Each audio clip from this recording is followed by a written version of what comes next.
Well, good morning. The time being 10 a.m. I declare the general meeting for Tuesday the 18th of March open here in the Boyne Valley, and welcome everyone to Builyan this morning, and especially acknowledge the locals in the gallery this morning. Councillors, we have no apologies, so I'll move to the next item on the agenda, which is messages of condolence. And we have a message of condolence from Councillor Churchill. Thank you, Glenn. Yeah, thanks very much for that, Mayor Matt. It's certainly with heavy heart that I advise that we recently lost one of our region's most dedicated community members, Paul Tomo Air Thompson. Some of you, if not all of you, would know Tomo. Tomo was a valuable volunteer in policing for well over 25 years. He left an indelible mark on the community before sadly passing away last Sunday. His commitment to volunteering, in particular at the Tannum Sands Police Station, made him a familiar and cherished figure in our community, just making a difference. He actively participated in initiatives such as letterbox drops for the school watch program, before school holidays, lock it or lose it campaigns in local shopping centres, and numerous community events, all aimed at educating the community about the importance and the significance of crime prevention. Tomo also dedicated countless hours a year to not only to the Queensland Police Service, but to Bindari Lodge, the aged care, St Francis School, local cricket and hockey communities. Never one to stand still, Tomo's unwavering eagerness to contribute and his enthusiasm made a significant impact on those around him, and those who know him would understand that. His volunteer dedication appropriately was recognised, and it was recognised quite proudly, and thank you Mayor Matt and to the Council, when he was awarded the Gladstone Region Community Australia Day Volunteer of the Year Award in 2022. And that's a true testament to his hard work and commitment in making a difference, as many people do within our region, making a difference to their community and to our region. In knowing him personally and having worked with him, his absence will be profoundly felt. I suppose more so from the local Tannum Sands Police Station and the various patrol groups in our region. Tomo's legacy of service and community spirit will continue to be an inspiration to all of us. And I hope you join with me, please, in saying a prayer for his family. But our thoughts and deepest condolences are with his family during this incredibly difficult time. And he will forever hold a special place in our region and in our hearts. Thank you. God bless. Thank you, Councillor Churchill. Is there any more messages of condolence? No, then I'll move to the next item on the agenda, which is prior notifications of conflicts of interest, and I'll hand over to Councillor Patrick. Thank you for that. My first one is with agenda item G 4.3, Gladstone Airport Corporation Expenditure of Directors. I, Councillor Leanne Patrick, have a declarable conflict of interest in agenda G 4.3, Gladstone Airport Corporation. As Adrian Ward is an acquaintance of mine and recently attended my birthday, Adrian was also recently a party to a business transaction with my husband's company. As a result of this declarable conflict of interest, I will leave the room and not participate in the decision. I also have another declaration. Agenda item G 4.2, the Shelter Collective Support for Affordable Housing Project. I, Councillor Leanne Patrick, have a declarable conflict of interest in agenda item G 4.2, the Shelter Collective Support of Affordable Housing Project. As my husband's business, McDonald's, Boyne Island and Kirkwood, I'm making a less than $150 donation to the Shelter Collective Community Volunteer Day, and I am volunteering in that day. Although I have a declarable conflict of interest, I believe I would reasonably be perceived to be partial because of the donation is minor, and neither I or my husband would stand to gain or suffer a loss from Council's decision today. I believe that I can make an unbiased decision in the public's best interest and ask Council to allow me to participate in the decision. Thank you, Councillor Patrick. Tanya, do we vote on this? Is this how it works? Yes, so what you're considering is whether Councillor Patrick can participate in this. Remain in the room, that's right. Questions for Councillor Patrick on the second one? The first one, she's declared a declarable conflict and leaving the room. Happy to move it. Happy to move that Councillor Patrick remain in the room? Yes, and second? Thank you. Is there any other questions, councillors, on this one? I think that's very straightforward, Leanne. I think you've overcompensated on that one. I don't disagree. I don't disagree on the first You one. never overcomplicate in the area of conflict of interest, Matt. Sorry. Okay, let's put that motion that Councillor Patrick remain in the room. All in favour? Motion is carried unanimously. Thank you. Councillor Muscat. Thank you, Mr. Mayor. I, Councillor Natalia Muscat, have a declarable conflict of interest in agenda item G 4.1, Community Investment Program out-of-run impact event application, because I have been approached and asked by the organisers if this goes ahead, which hopefully it will, I might be asked to be in the program organising group, meaning that I will assist the organisation in organising the program for the couple of days of the event. So although I am declaring this declarable conflict of interest, I believe that I can be impartial and make an unbiased decision in the public interest and ask Council to allow me to participate in the decision, if you like. Thank you. Thank you. That was G 4.1. Okay. Yes. Questions for Councillor Muscat, please. Councillor Churchill. Just a point of clarification, Councillor Muscat. You've been invited, but you're not yet, so you're not officially anything at this stage? No. And I also, it will not be an official committee and I won't get paid or anything. It's just as a local person that will help in the put together of the program for Gladstone. Hope you accept the invite, but as it stands today, no. Yep. Okay. Councillor McClintock. I'm happy to move. My question is pretty similar. I was just clarifying it's not a paid position and there's no monetary advantage to it, but I'm happy to move that you stay in the room. Okay. Thank you. I've got 2 seconders. I'll take Councillor Holzheimer's reach at the jump. Any further questions, councillors? No. Move Councillor McClintock, second Councillor Holzheimer. That Councillor Muscat remain in the room. All in favour? Motion's carried. Thank you. Are there any further conflicts of interest, councillors? I've got one there, Matt. Yes. It's an ongoing one more than anything. It's G 4.3, just to advise and remind everyone that I am Gladstone Regional Council's official appointed representative as a director on the Gladstone Airport Corporation, and that I do not have a conflict of interest. Thank you. So therefore we don't need to vote on that. Thank you. Any further conflicts to be raised, councillors? No? Then the next item on the agenda is G1, which is the Mayor's statement on current issues. And as the meeting's not being live streamed, I won't be breaching any announcements this morning, but I'd like to welcome the Prime Minister to the Gladstone region today. He was at Builyan Smelters making another announcement to support our aluminium and our alumina industry, which is very welcome for Gladstone. Rio Tinto's largest asset base anywhere in the world is in Gladstone, and any support that's for the alumina industry or the aluminium industry is very welcome in our region, let me tell you. So that announcement is happening this morning, and no doubt I'll allow the Prime Minister to make that details known again later today. Probably happening right now as we speak. But this is on top of the $2 billion announcement that the federal government has made for the aluminium and the alumina industry in Gladstone as well. Obviously, not just our alumina and aluminium industry, but right around the country. And with QAL and Rio Tinto and Builyan Smelter, we are definitely going to be the beneficiaries of these announcements. And I certainly hope the opposition match them. So regardless of the outcome of the upcoming federal election, the Gladstone region will win. So we'll find out more about that this afternoon, but you heard it first here in the Builyan Valley. Mamma Mia, the community musical, well done to the organisers and the volunteers who put that fantastic event together, including some of our own council staff who were heavily involved. It was a fantastic community musical, and shout out to everyone involved.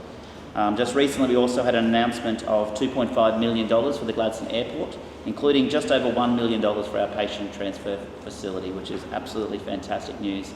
Anyone who's had to be at the airport for a patient transfer will know all too well.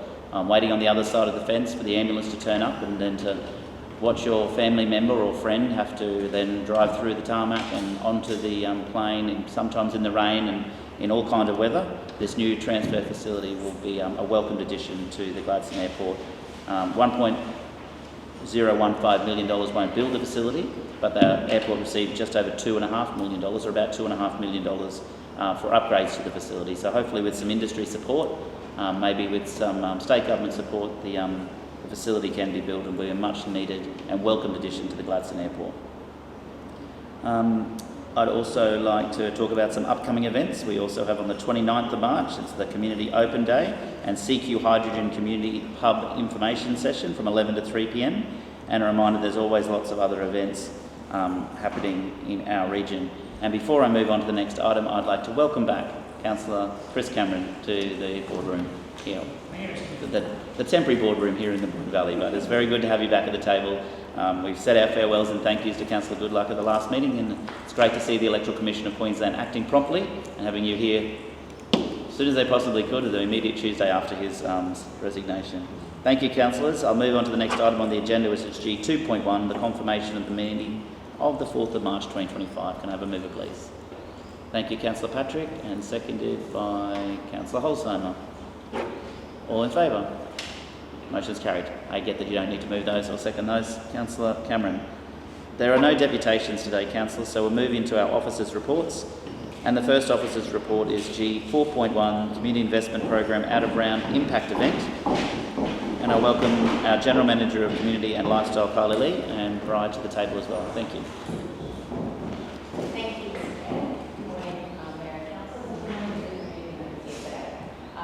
We're here today to talk about our impact round for our community investment program. We undertook an additional round of our impact event funding category and received an application to fund the WOW Festival. The WOW Festival is the Women of the World Festival, featured in Gladstone in 2025. The event is a two-day festival and legacy program featuring panel conversations, speed mentoring, hands-on workshops and demonstrations, arts and cultural performances, exhibitions and marketplaces showcasing local female-led artisans, businesses, community services agencies. The event aims to focus on building the strength and resilience of women and girls in central and coastal Queensland, empowering and equipping them to create tangible change within their communities whilst inspiring unity through education and celebration.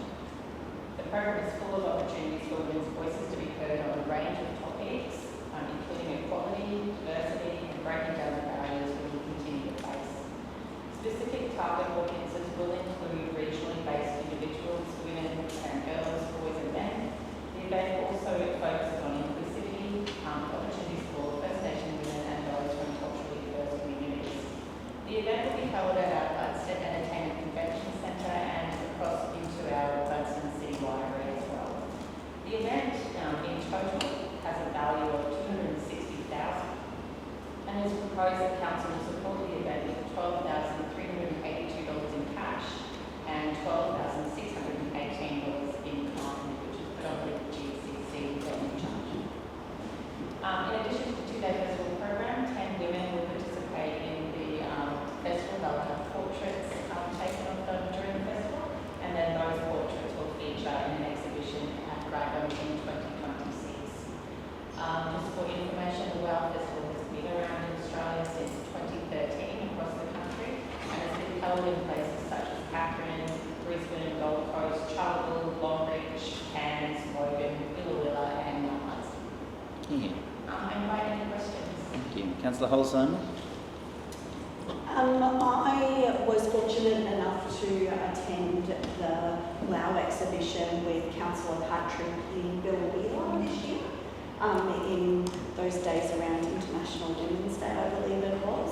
And it was a really great opportunity to celebrate women who may not usually be recognised in the community. So it was those women who work behind the scenes tirelessly, creating community organisations or giving to groups within the community that are just serving tirelessly in the background that we may not usually So it was a really good opportunity for them to be recognised and to be seen. The other thing that I really appreciated about the WOW festival, well, not the festival, but the actual display that I went to, was that we got to hear stories about women from other parts of Australia, and then it's uploaded onto their platform and it is shared around the world. So women of the world actually get to hear our stories and celebrate women within our region. So I am more than happy to support the recommendation for us to provide this financial support to the WOW program. Okay, and I've got the seconder over there, and I also have Councillor McClintock that wants to speak, and Councillor Wagner as well. Thank you. It sounds like a really great event, and I know a couple of the councillors that did attend spoke very highly of it, and multiple times, so it must have made an impact in their lives. I feel like I've heard a lot about it and don't really know a lot about it, but I know it must be good. So, quality of the event is not really where my question is sitting, but more, you mentioned here that our impact fund has been fully expended and that we've got capacity in our signature to fund this. What sort of impacts does that have to our signature fund? What does that look like? Basically, I'm just making sure we're not shooting ourselves in the foot. There shouldn't be any impact at all. Our signature fund, we actually entered into multi-year agreements, and those agreements have been signed. We're not expecting to see any further signature of those before the end of the year. End of the financial year, sorry. Great. Thank you. Councillor Wagner? Yeah, following on from what Councillor McClintock said, I think it's great. I think some of my considerations, I suppose, for this particular one is that $260,000 for an event in the community can provide a lot. And I know that there was a lot of funding generated externally. So I still wonder whether this is the best use of our money. When it's out of sequence, the money in that bucket of the funds has been expended, and we keep going outside what was really provided for, then we're always setting precedents. And I just have a concern. So I think the event will be great, and I did speak to some other areas that had these events, and there was mixed, I suppose, results in those depending on the event. In Builyan it was funded through RADIF, because it was the actual exhibition, and it was really popular, and they had some other events associated with that, the festival, etc., obviously, to that. I'm wondering, well, this funding that we support, what will that actually provide as part of this greater festival? Because obviously there's a lot of funding that's around it. There's $260,000 and we're doing in-kind, obviously it's some probably the library and some associated equipment and what have you, and the other funding. So what are we actually funding as part of the festival? So just to clarify, the total project cost is $260,000, not what council's funding. Council's funding $12,000, $25,000 in total. $100,000 of that money is coming from the office of women, and $25,000 is already secured for private donors. With respect for what we're actually funding, we're funding an opportunity for regional women to attend a conference and have discussions with their peers and colleagues. I think it is part of the community development, to be honest. So we're funding the conference part of it, is that what it is? We're contributing to the festival, that's the way. I just wonder, with $260,000, that's a lot of money. Like, I'm hoping that we see a whole heap of very high level events for that, because if you're looking at events in the community at $260,000 total funding, they're way above the ones that we're seeing a lot currently. So I just hope it does translate to something really out of that. So I am supportive, but I'm very concerned about this out of sequence. It's 6 months out and it's coming to us now. This level of event for $260,000 the planning should have happened a long time ago, but it's very unusual to have it 6 months out. So I just don't want it to be sort of an afterthought, and I'd like to see that the ratepayers' support of this is, I suppose, recognised, and I'd like to just make sure that it is at a certain level. Thank you. Councillor Patrick? Oh no, I was just actually going to clarify the amount of money that was left in the signature fund that is available, just to put into some type of perspective of how much money is left over and like compare it to what we're actually asking to make. And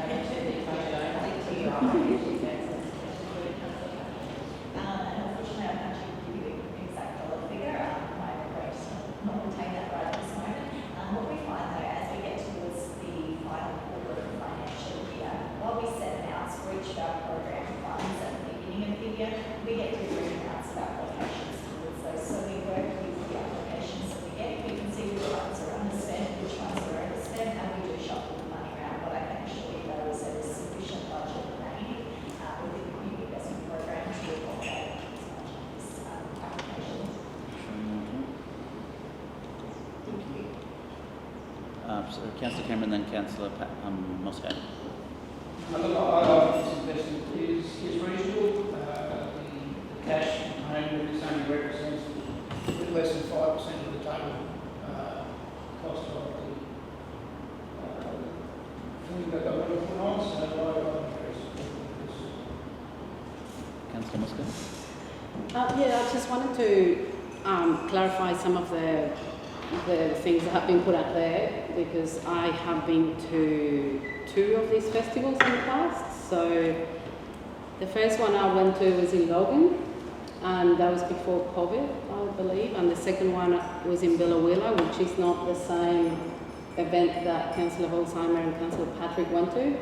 That one was a follow-up event, which is on top of that, I guess. That's not the festival. So the WOW organisation, it's an international organisation. It dates back before 2013, but that's exactly what Carly said. It started in 2013 to deliver these festivals here.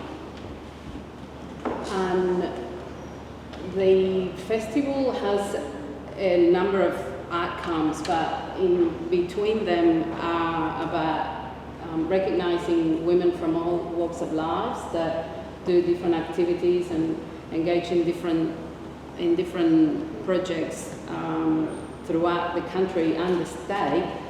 But since COVID, they also have started to go outside Brisbane and the major cities, not just in Brisbane, they're in different areas of the country. But so there was a reason why this. I do understand the 6 months from the festival. So the group was considering Mount Isa for this year, but that didn't eventuate. So we were actually an option for next year. So, but since that didn't actually happen, then they went back to the Gladstone option. And one of the things that is unique about this festival is that they designed the program with the people from the town where they visit. So they have done what they call the thinking, which they have 2 of them already, to understand whether the women in the community and people, not just women, men in general, the community wanted to bring that festival here. So their motto in a way is about, they're not going to go to any community where the community doesn't want them to go. And the reason why they eventually put this application in, it's because they established that the community does want them to come and deliver this event here.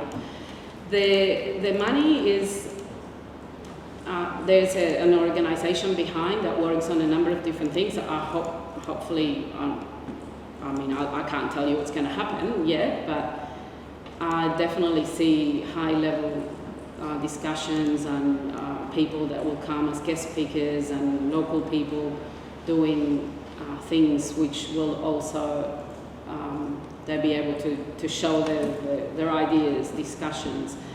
Everything that's going to happen at that festival and the program is going to be designed locally too, so it's all about what Gladstone women and men want to get out of this festival in a way, in relation to empowering women and recognising those individuals.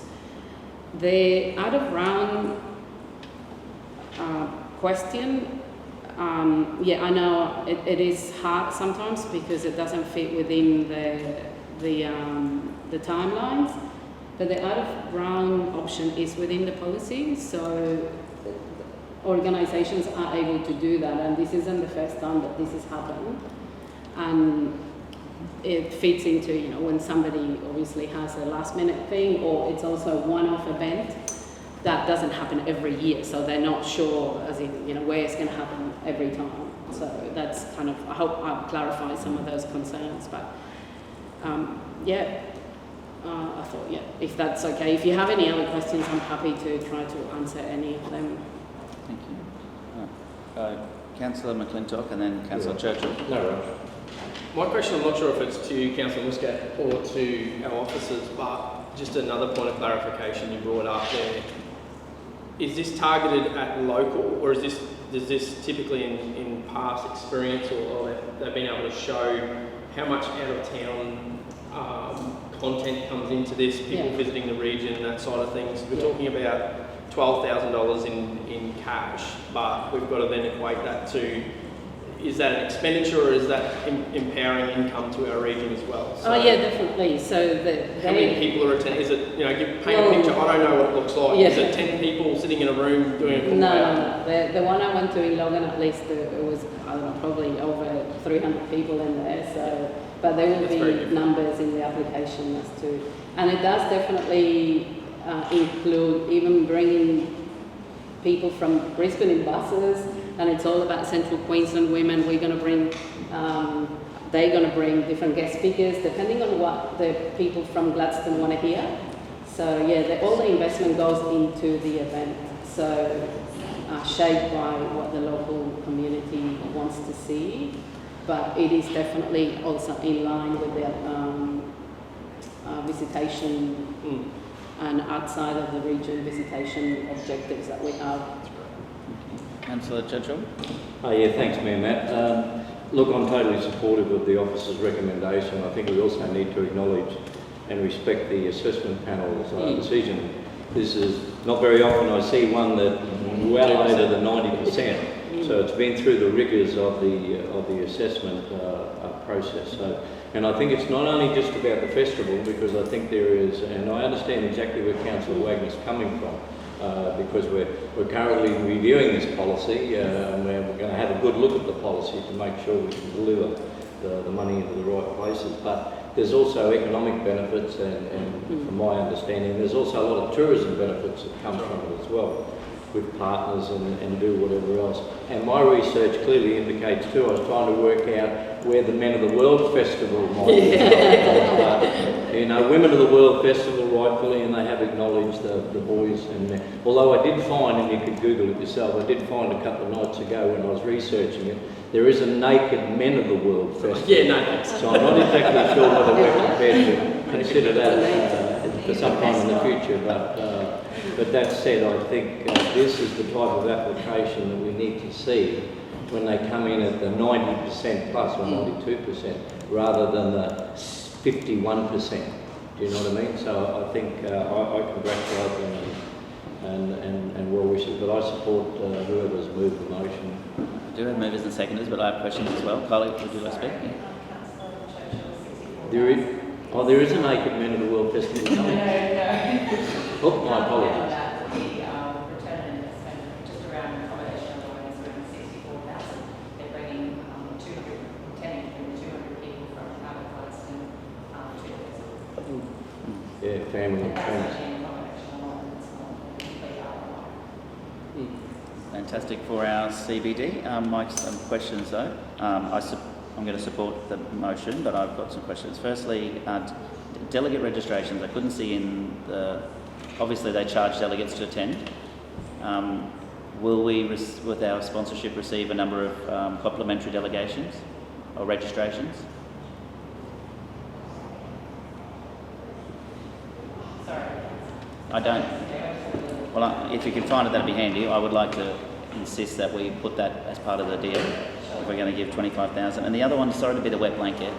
I'm happy to support it, but I think I would prefer to give $25,000 cash than give the entertainment centre for free. I think we've had a policy over so long that the entertainment centre's got to stand alone on its own 2 feet, and if someone wants to come and hire the entertainment centre, then they pay for that. And if we want to sponsor that event, then we sponsor that event. There's a word I'd use which is probably swearing, so I won't, but I'm happy to support as you've recommended, right? But I don't want to set a precedent where we start giving recommendations to give the entertainment centre for free. Otherwise, everyone is going to want free entertainment centre. And I'd rather they go through a process of, is your application worthy, which you clearly pointed out it is, for a grant from council, and we will give you a grant, and then you hire the entertainment centre if you need to hire the entertainment centre, or if you want to go somewhere else, which you wouldn't want to because we've got the best venue in town. But if your event is suitable for our entertainment centre, then you'll hire it, and they clearly are going to hire it.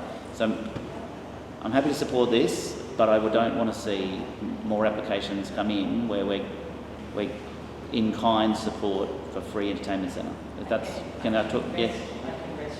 So it is 25,000, that's what we're sponsoring. Yeah. So 12,000 of that is journal, across to the entertainment centre, so it's not for free.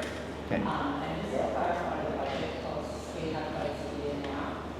So the $12,382 of cash providing for tech licensing fees, additional tech costs at the GCC, and the venue labour. And then there's $4,286 for the marketing.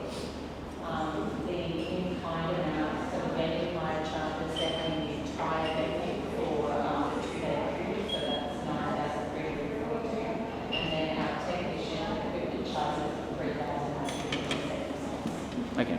All right. Thank you. I just don't like.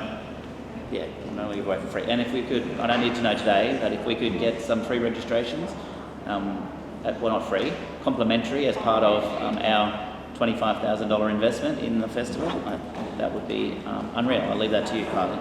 Everyone has had a comment. We've got a mover in Councillor Holzheimer and a seconder in Councillor Davis. I'm going to put the motion. All in favour? And those against? The motion is carried. Thank you. We'll move on to the next item on the agenda. Thank you, Carly. Thank you, Brian. G4.2, which is the Shelter Collective Support for Affordable Housing Precinct. I'll hand over to the General Manager of People and Strategy, Carly Quinn. Welcome, Carly. Thank you. Good morning, councillors and community. This statement today is bringing an opportunity for us to support the Shelter Collective. The Shelter Collective is a not-for-profit charitable organisation that is fully run by volunteers in Central Queensland, and they have recently applied for hard services gardens aged care facility at 6th Street. That location is something that this council has advocated very heavily for to be turned into affordable housing, as well as a number of members of our community have questioned us and many other agencies over the last week or so what's happening with that location. So it's great to see that it's going to be turned into affordable housing. The request from us today is to support with $6,346 to cover the cost of disposing of the waste of phase 1 of their project. There were 2 phases to this project. The reason for it coming to us here today is because whilst it does very closely align with the local housing action plan, we have action within their 1.5.7, which says focus on unlocking empty, unused or abandoned properties to increase the existing housing supply. So whilst it does very closely align with that, we don't have a budget allocation in the economic development budget for housing specifically. So we don't have a delegation to approve it. It is something that we will support. We have looked at other opportunities for council to support, such as the community investment program. There is a waste fund within that. It's not eligible in that fund. There's 2 categories within that fund. One is for charities who collect donations and sell them, so through retail shops, for them to dispose of excess things that people dispose of their bins. And the other one is for environmental organisations to manage their cleanup. So this particular project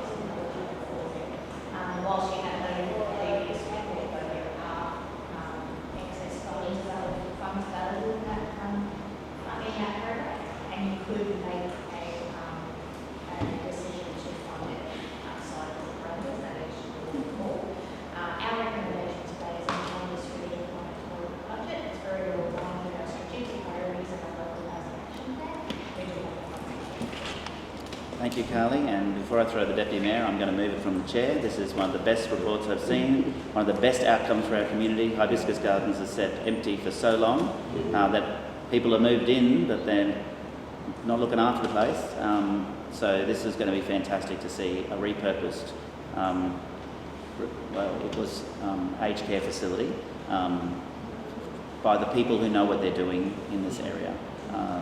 And for $6,000 or $6,500, if that's all it costs council to get that building repurposed and provide facilities for our older generation, it is one of the best $6,500 we'll ever spend.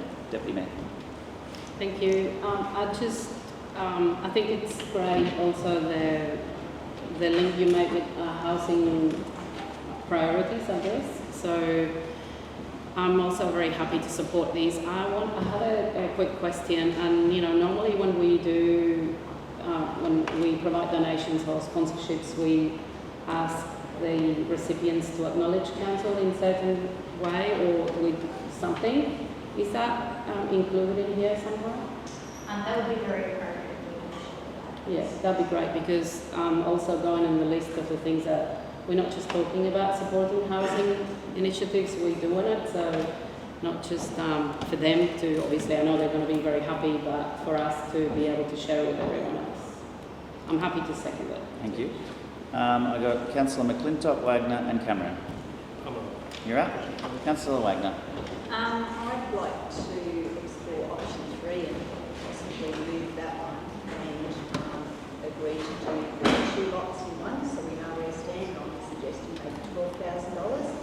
I don't mind if we take it. We've got some extra money in one of our community funds, one of our grants. Clearly, if there's money in there, I don't know where it comes from. But this is, at least we know then what the fee is. They know what they can work in with. And I think that this was such a great project, and to see those buildings there actually being used instead of having people just using them as they are, I think is great, and it does help provide affordable housing and all for some Mr. Mayor, sorry, fully support that if that's the desire. I probably should have just added one element that wasn't in the paper, so it's something I meant to say in the introduction. Organisations like this are eligible for council's grants concession policy, and most likely will apply. And so just for your information, they will also likely be eligible for a roundabout reduction, somewhere between $50,000 and $70,000 in grants annually. And that would go through a different process that doesn't cost. I'm not suggesting you don't support this as well. I just want to make sure that I've got a few councillors coming. But it's not meant to change your... No, but that will be a consideration, because it's, again, like we have been discussing about the total that we fund certs, like individual groups, so I think we'll just, I'd second the motion. The one I've already moved? Yeah. Yeah, well, Deputy Mayor's already seconded that, But then I'll just be quiet. You never need to do that. Councillor Cameron, then Councillor Holzheimer. Thanks, Mr. Mayor. Look, I've had a bit of information and an overview of what Chair with about this project.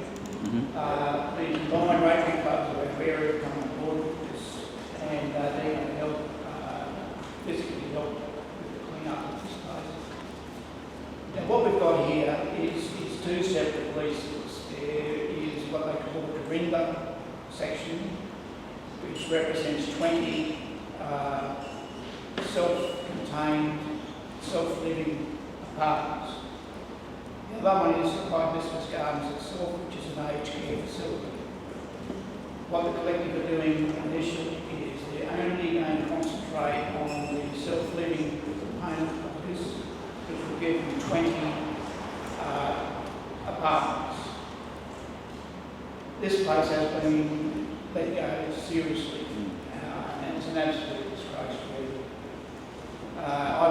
We did a site visit on this last Friday, and it's pretty devastating to see a building which is pretty much structurally sound left to go to round and ruin. It's even been done. When we went through the Hibiscus Garden sites of things, there must be at least 2,000 race miles, 2,000 safety goggles thrown in the middle of the facility. That must have come from working around Manila.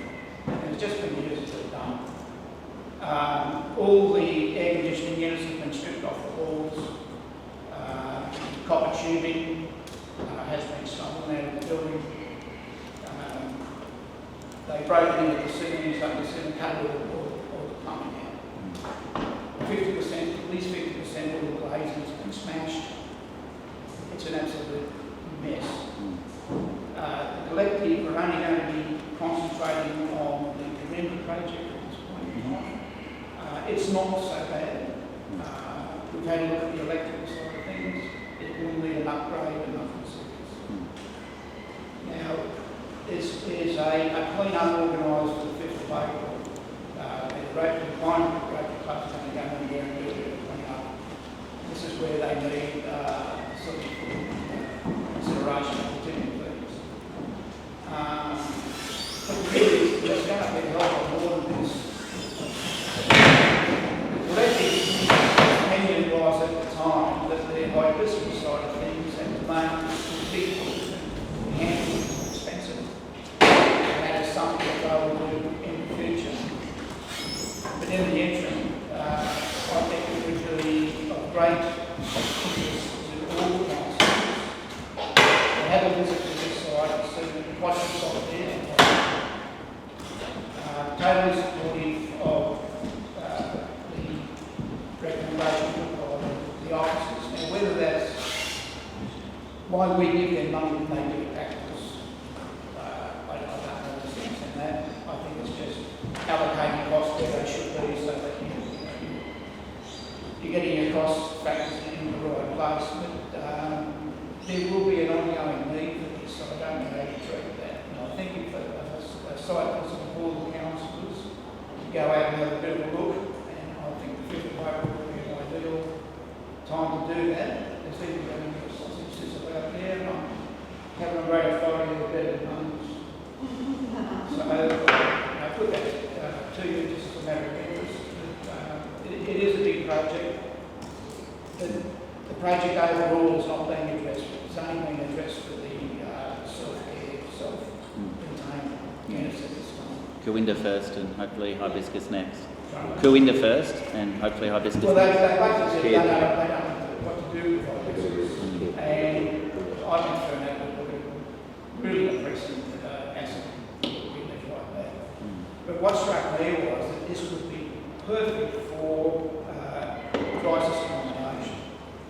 There's a lot, but the rooms are very generous in size. They could be easily double rooms. They all have their own bathroom. It's all fitted with disabled compliance.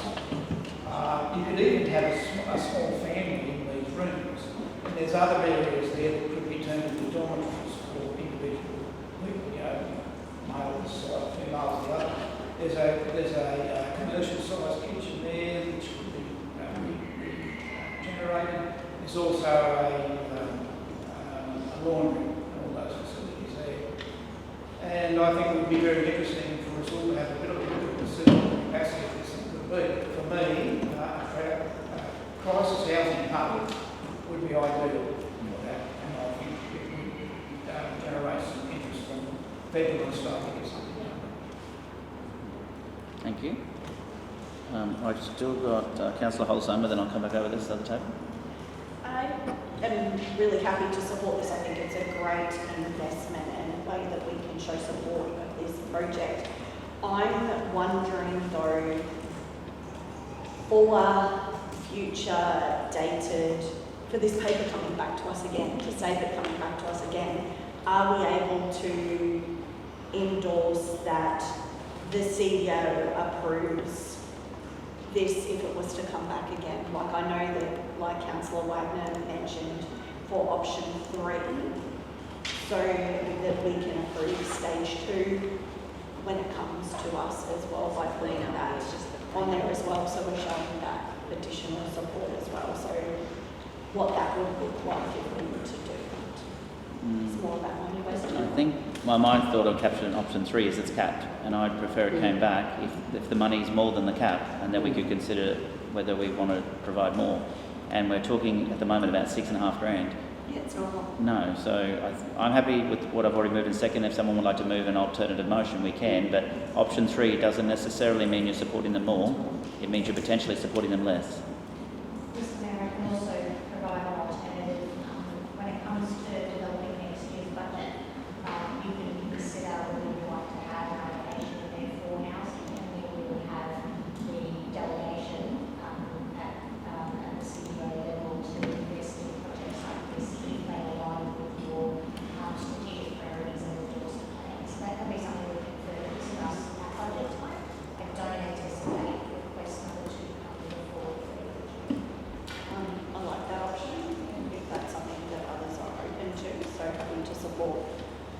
then that's Thank you. I've still got Councillor Patrick, Wagner and McClintock.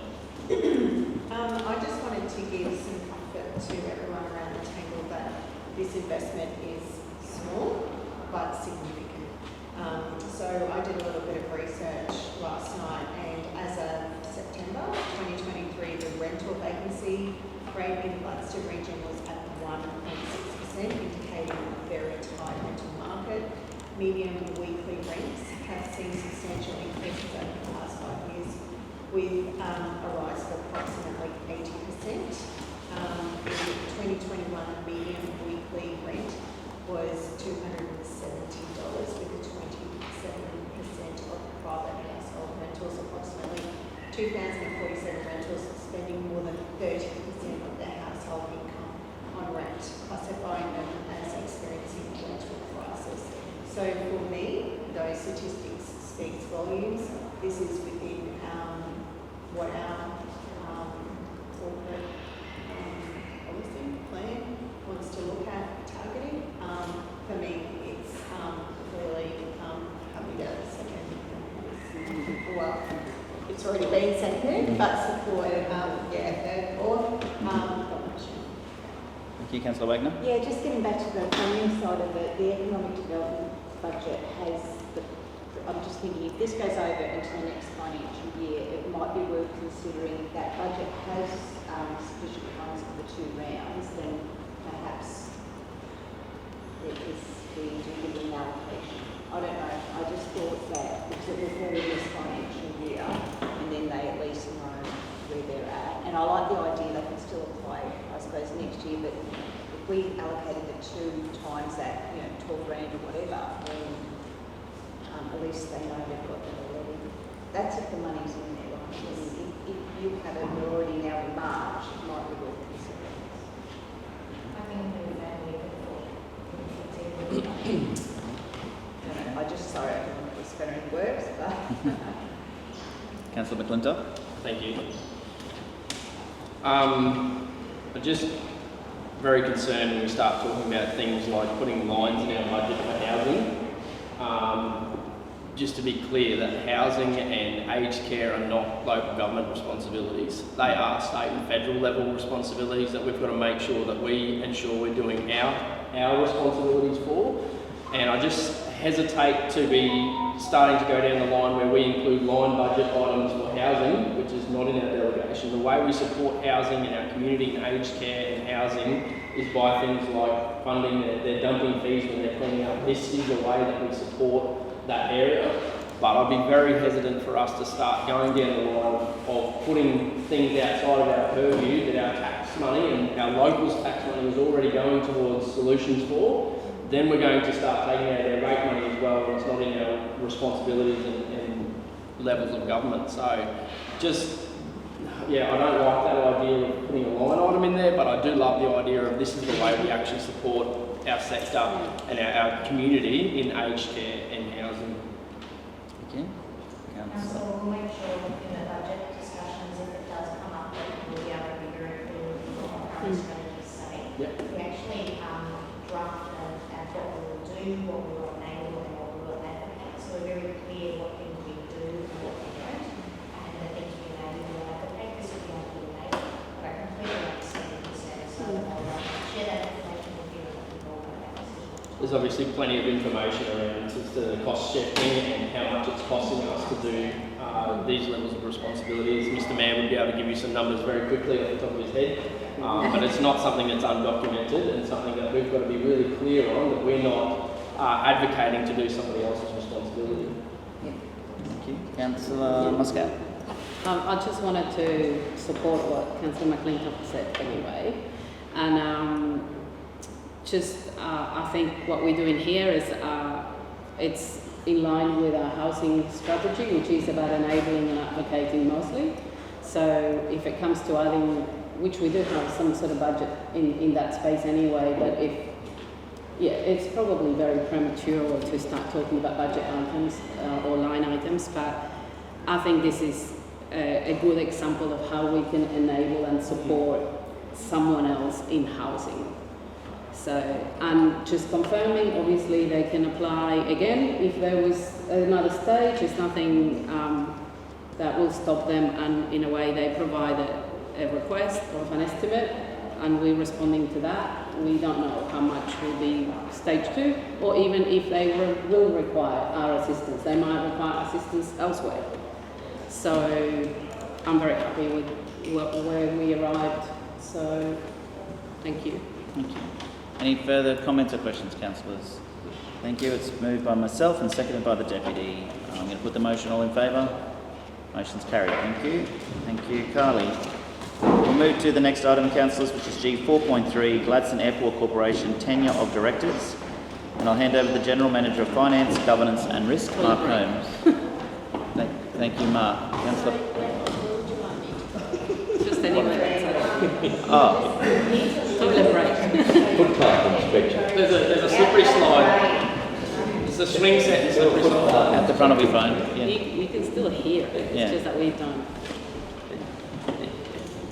Can we look for any missing links? See if there's any missing links there. Yeah. Okay, you can go out there, but you can be quiet. Thank you, Mark. Morning, Mayor. Morning, Councillors. This item is to consider the appointment of essentially the 6 directors that are sitting in Gladstone Airport Corporation. So, the Gladstone Airport Corporation had an existence in 1 July 2012, and essentially known as the Airport Business Council. We do have essentially varying sort of skills on the board, and we have gone through a recruitment process through suggesting AICs, that is straight to the company directors, in the past, just to make sure that we've got the right skills mix on the board, as well as a mix of professional people, and as well as to incorporate local experience on the board as well. So you'll see from the conversation board is there, so we're looking at retaining the skill set that we currently have. We do have some members that are coming to the end of their terms. So essentially what is recommended in terms of the maximum board is essentially around the 10-year mark, so between that 9 and 12 years. So extending what is part of the proposed resolution there, the chair out to 30 June 27, as well as essentially enhancing that to 30 June 27, we seek to keep those maximum terms that we will be replacing those roles at that time. Further, Tier's Villa, that's on the board, her role, part of this resolution will be extended to 30 September 26. She will be given the maximum part of her term as well. So this resolution that we're proposing, starting potentially the recruitment process or endorsing the recruitment process for that role when that comes up. On that skill set that Tia brings to the table. Having essentially for your completeness and make sure we've got essentially the profiles there of each of the boards. Just to refresh that. Thank you. Councillor Wagner? Yeah, look, really well written report, thank you very much. I would like to move option 1. I think it's great that we sort of set these terms, and I think it's good for succession planning, and I think it's also good governance to be able to manage it that way. So, good job. Thank you. Is option 1 the officer's recommendation, or is it separate? Yep. Oh, okay. Thank you, Councillor Davis. I'm happy to second that too, and I just wanted to say after doing our course last week, I understood a lot more of this, and yeah, it's thoroughness, so yeah, I'm happy to second it. Thank you. Other questions, councillors? Councillor McClintock. Just a point of clarity, I guess. We've got a few who are looking to end their tenure in the next coming years. Given it's difficult to get people, is that something we've struggled in, and I mean across the entire sector, getting people to help with community boards and all those sorts of things? Do we foresee any troubles? I'm just looking at a number of people who are reaching their end, and we're only appointing one. You know, their tenure is coming to a close potentially, according to this report. Should we be looking for more than one appointment in 2026, or is that something that we don't see as an issue? So we haven't struggled in terms of recruitment. So we're doing work with essentially the company group is Australia to work through what that recruitment process looks like. We're really being able to get a good, essentially, pool of candidates that is being considered for vacancies. Obviously, if you weren't able to fill a role, you've got a choice to obviously what you do at that point, whether you fill that vacancy or whether you essentially extend the current term. So at the moment, there is the proposal essentially for the 2026 vacancy. There's one there, but we'll see in 2027 there's Sneaking very quickly. Yeah. But those people are giving those 10 years on the board, and it's good and optimum for a board to have renewal. So, and that's what this is proposing. No. Can I just confirm they're paid board positions, Yeah. not voluntary? Yeah. So, and there's usually lots of applicants. So, yeah, which is great to see. I just want to flag that the three that will be coming towards the end of their tenure are all local.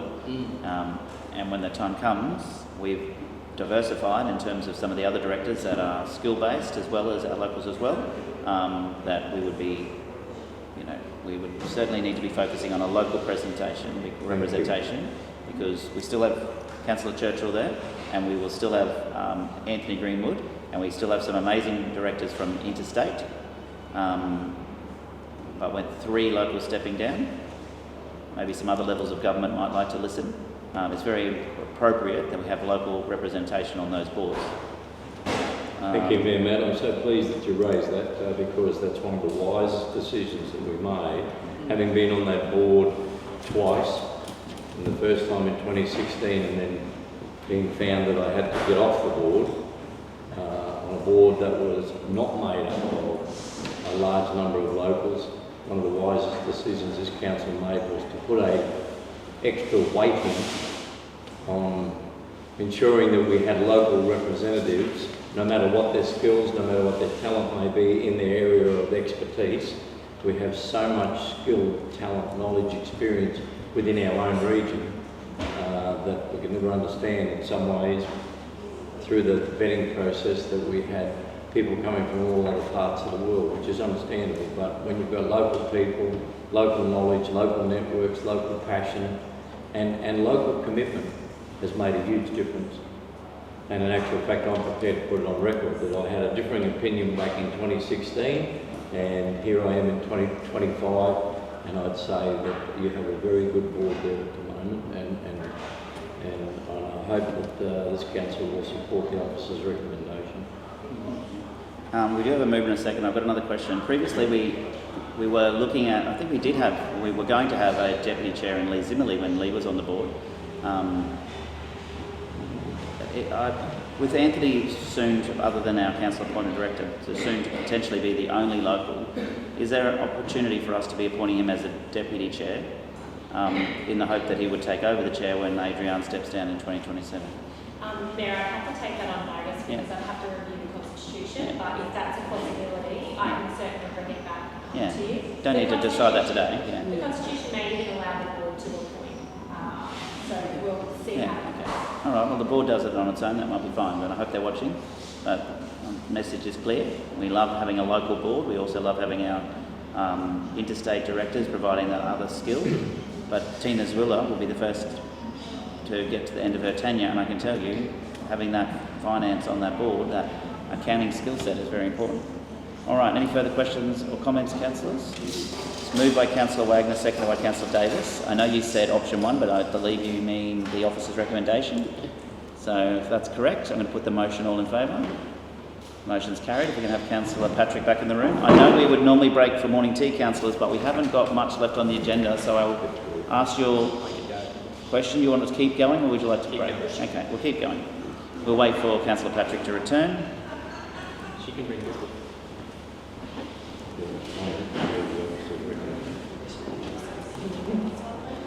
I did have a comment on this, but not rushing it. We're going to go through appropriately. I see this. Thank you, Councillor Patrick. The next item on the agenda is G4.4, review of procurement policy, and I'll hand back to the General Manager of Finance, Governance and Risk, Mark Holmes. Thank you, Sir.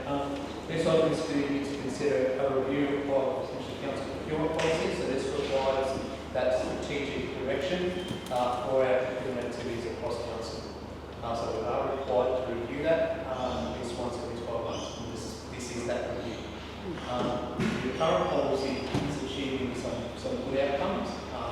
We've highlighted that in that financial section of the report, just highlighting essentially the level of local spend that we are achieving. We're essentially achieving 80% local spend under the current policy.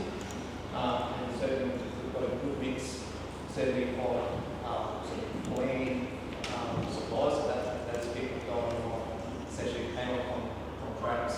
We would like to make it easier for our teams on the ground to do work and to essentially get those services and contractors engaged to support our delivery of the budget. So we do have some minor changes, and they're included within the attachment there is the track changes, but they are essentially quite minor, but they do achieve some of those little things we're trying to achieve in this space, particularly in the areas of indigenous procurement, where we have improved, we're calling out particularly our current spend in space, and how we engage with those essential suppliers. We've got working with our action group there, and also a small business essentially area.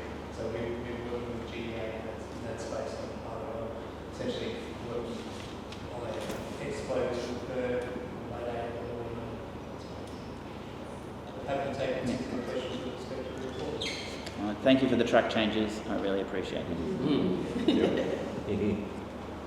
Everybody else in the room hear that. That's how they all should be. Any questions, councillors? Councillor Muscat. Thank you, Mark. I don't actually have any questions, but I wanted to make a comment, especially in relation to this new reporting attachment that it's here. It's called 6-month procurement summary, and I will urge anyone watching to have a look at this to better understand where we spend money, who we engage, and what the contribution is that council makes to the economy in our region. So I really like this, and hopefully we'll see it more. So thank whoever it's come up with this. So yeah, that's all I wanted to say. Thank you. Thank you. And I'm happy to move it. Okay, I'm going to move it now. I'm looking for a seconder. Thank you, Councillor Holzheimer. And now questions. Any further questions? Councillor Davis. Thank you, Mr. Mayor. Is there any appetite around the table to increase the content for the local spending up from 15%? Oh yeah. But you could have probably flagged this earlier. Oh, well, of course. Yeah, I guess it's wondering if there's any movement in that. It's always a challenge in terms of the increase that part of our essentially weighting to what it gives in terms of essentially material capacity. It is always. So certainly at 15% we are achieving some really good outcomes there. So essentially 80% is local spend. And it's probably the only margin. We're probably playing the margins in terms of making a marginal difference. Happy with 15%? You happy with 15% still? I'd like 20 as well, but we probably need to. Well, if it's detrimental, that's what it just needs to be. It is doing I would like to see it increase, but what it does is it really gives us that flexibility for those larger, complex contracts where you have a lot of technical specialty and it's involved.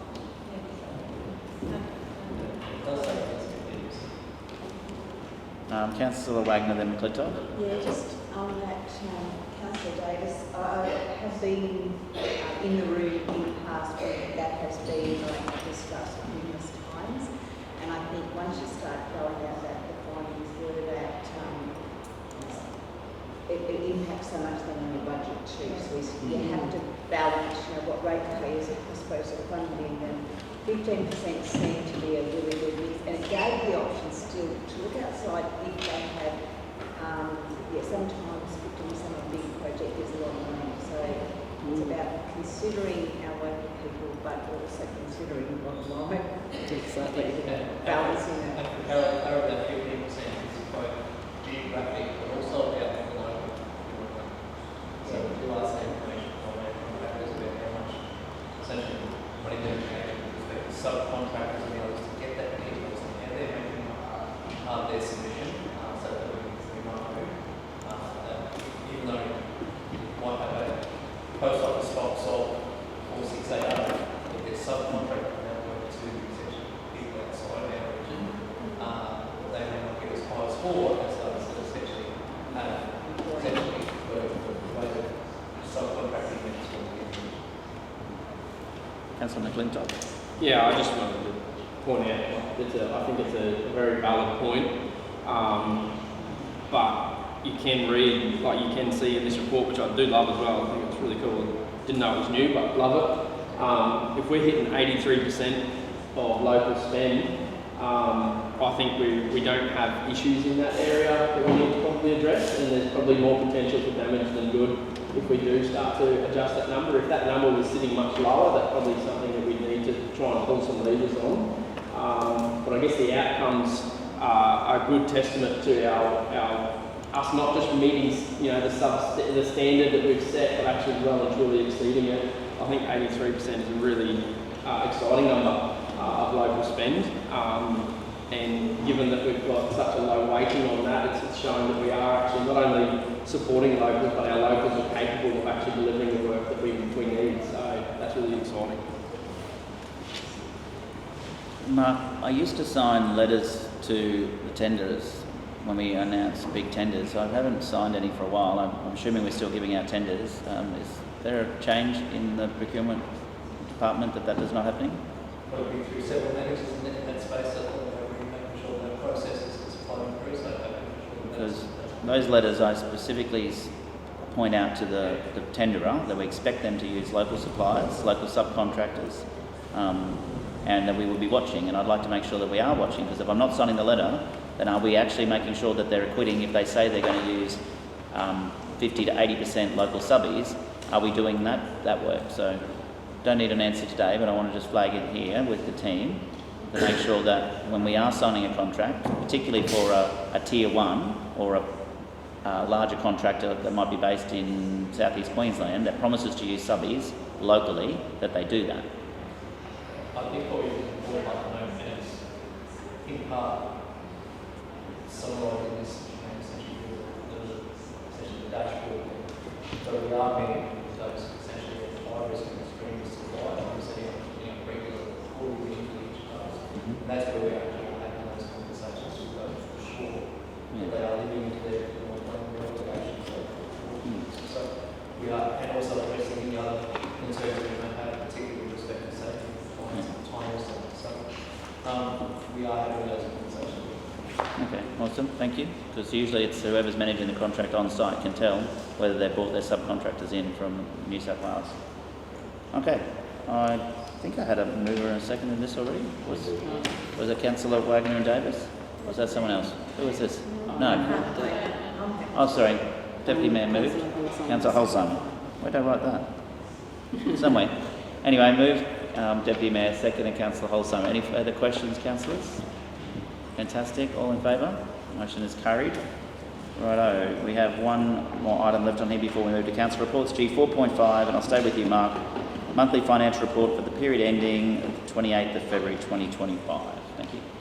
Thank you, Mr. Mayor. This item takes essentially the financial report through to the end of February, which takes 2/3 of the way through the financial year. This report also incorporates, we've had a review as we're getting essentially budget preparation for next year and Q2 forecast. So there's been some movements with respect to that, so there's highlighted in there. So what that has done, though, is seen that your operating service position that had decreased from 3 million to 1.1, increased back up towards $2 million. We've summarised those changes there. So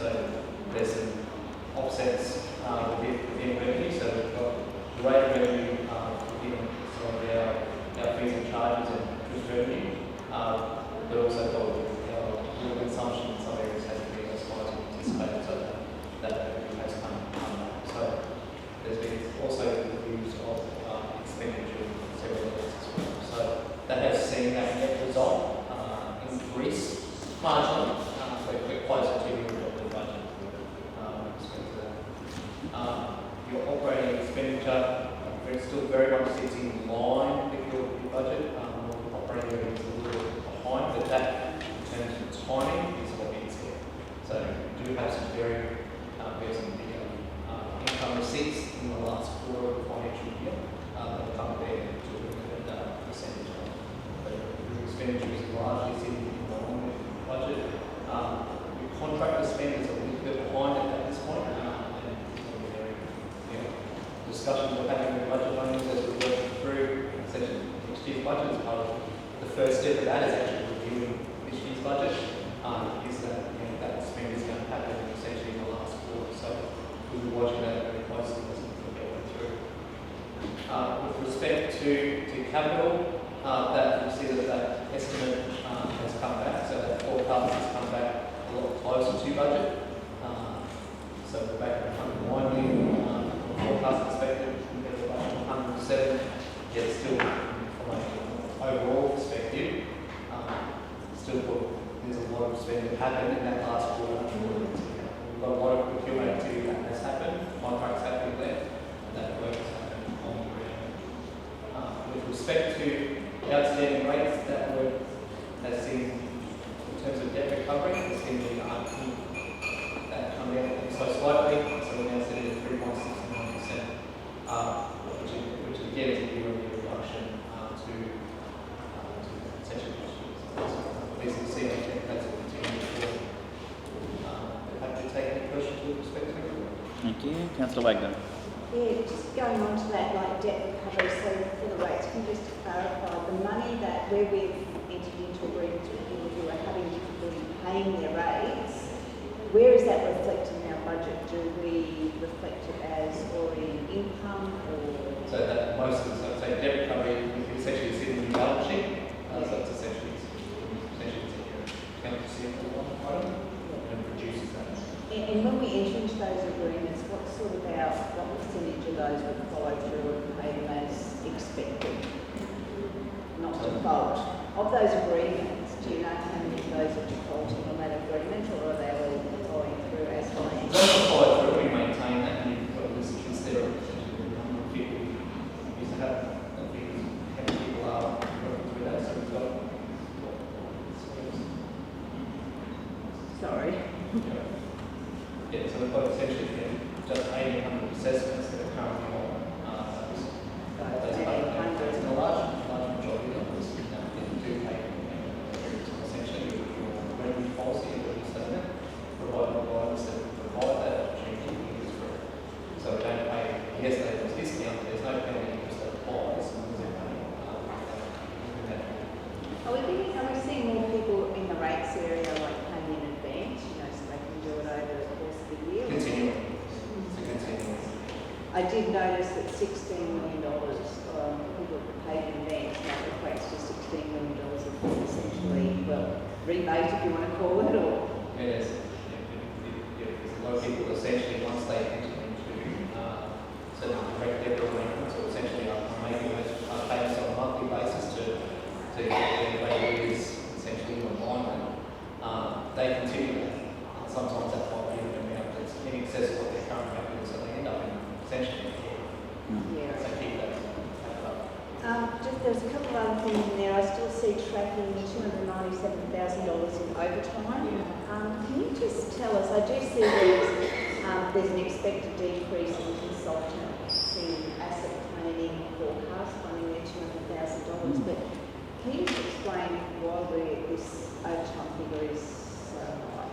I'm not sure that that's a question Mark can answer, but Lisa will Happy want to to make jump it. in. Yeah. We have been working really hard on understanding that and where the overspends are, and what we've found is that compared to previous year to date, we're on par.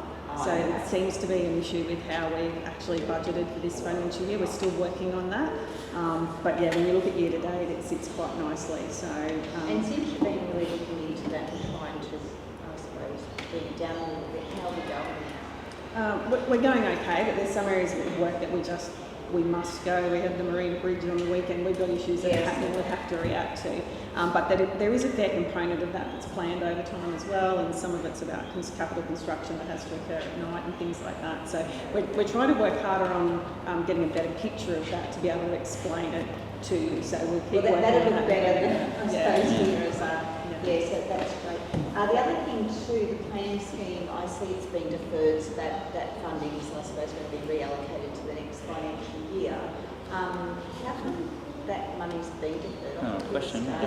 So we had two positions. So council supported the position. So Janita started yesterday. So one person started yesterday, and our second, the strategic plan starts in June, early June. So it's the people to be able to do the work. The wages. All right. Yeah, and Good question though, because I was like, what? Yeah, so that's From a budget perspective, the recession reduced your, what was budget recessions, consultant reduce that. Yeah. And that's been good.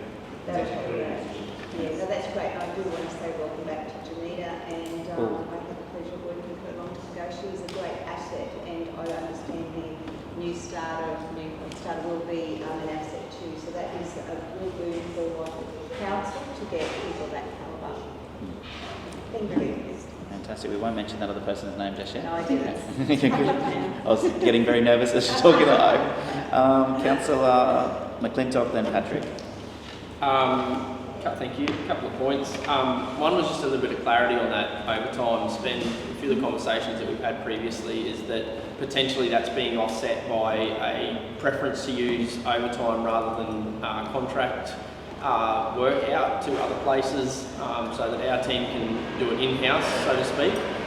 Is there any movement in the contracting and our contractors' spend that's seeing a correlation between that and the mowing people outside? I'd have to take that question on notice and we can come back to you. I'm not aware of some of those specific situations you're talking about, but certainly some of them might work. So we'll keep working on that and bring in further detail as we can. Overall, have we seen much of a movement in our contracting spend? Do we know? It's fair to say that headline figure is very much in line with the budget.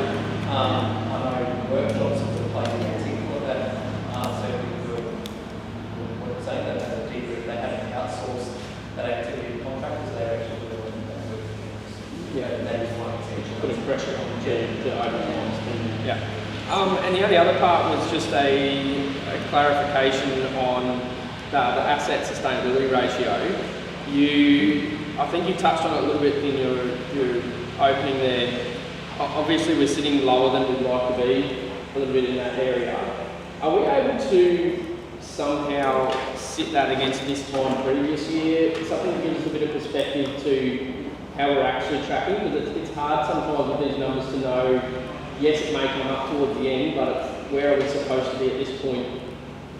I don't know, is there, We haven't for a while. That ratio in particular is one that's going to vary widely. Yeah.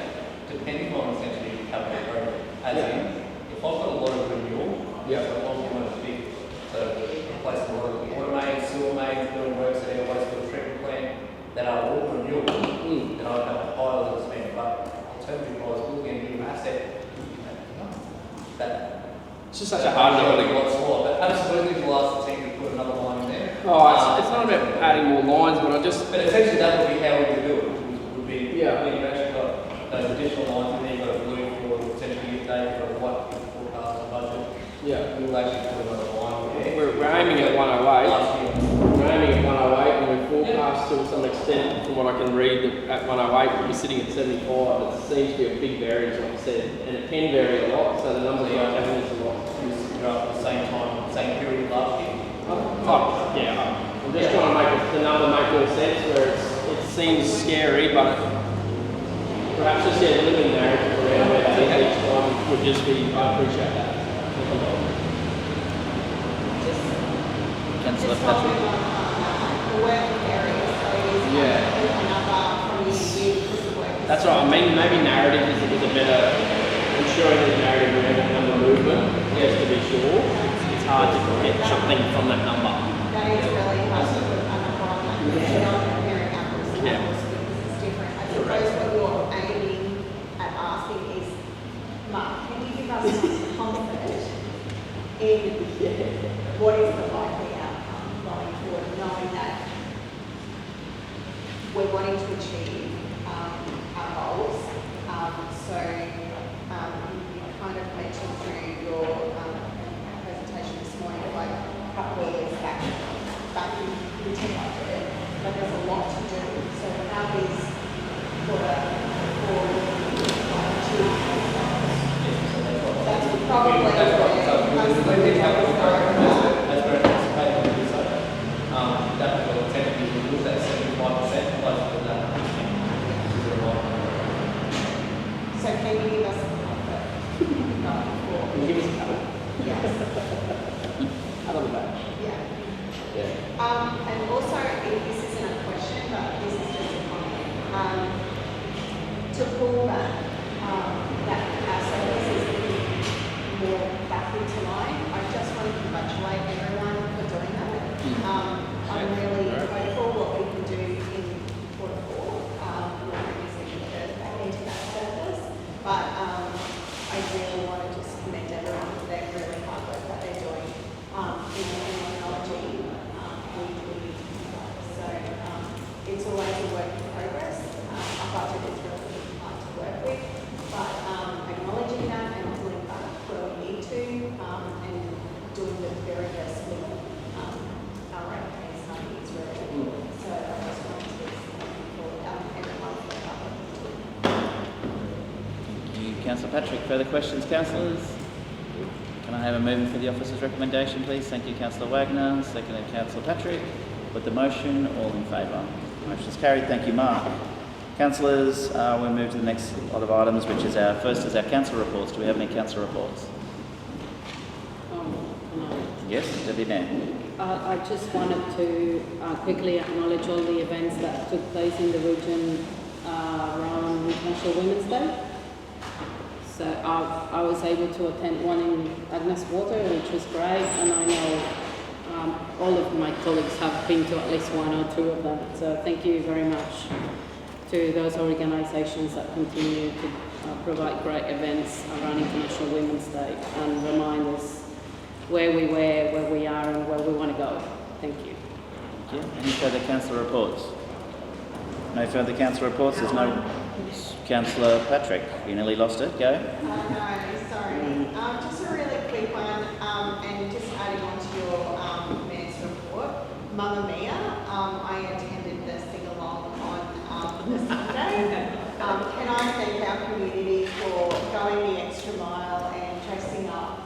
It was a full house on that Sunday, and everyone was just really singing along, dressing up, really in the spirit of the community musical, and just wanted to thank everyone who was involved in that production, but also thanking Gladstone Regional Council crews and the events team for being involved in that, because it was an amazing production, and people have been approaching me saying, please can they take that professionally on tour? It was really fabulous. So I said I would just acknowledge the feedback that I'm getting. So again, thank you to everyone involved in that great community event. So, thank you. Thank you, councillors. Last call for council reports. No urgent business, no notice of motion, no confidential items that I'm aware of, Lisa. Declare the meeting closed at 11:25 a.m. and thank the Builyan Valley for turning up to our council meeting, and I look forward to talking to you very shortly at our community forum. Thank you.